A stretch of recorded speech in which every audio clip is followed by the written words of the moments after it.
Lots of developments in the last few days when it comes to pharma sector. Let us start with the first one, wherein AstraZeneca's deal with Trump. Now, AstraZeneca has signed a deal with Trump wherein they're going to reduce the drug prices.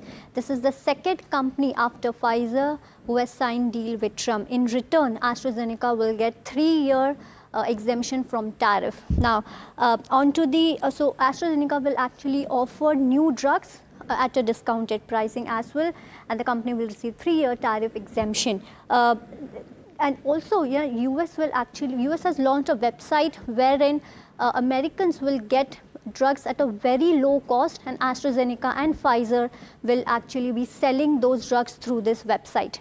Then on to how this is going to impact Indian companies. Well, the most favored nation overhang has been removed, and hence Sun Pharma won't be impacted because that Illumia was under concern when it comes to this deal, but now that overhang has gone and there will be no impact on Sun Pharma. On to the next news. That's a big news, that is a US Biosecure Act, whereas Senate has passed this Biosecure Act, but it still need approval from House to become a law. But what is Biosecure Act? In short, well, if you see, this bars US federal funding and contracts with certain Chinese biotech firms of concern, and prevents use of services from Chinese company in federal contracts. Now, how this is going to impact Indian CDMO companies? Well, a positive one, because now business will shift from China to India. Even lots of Indian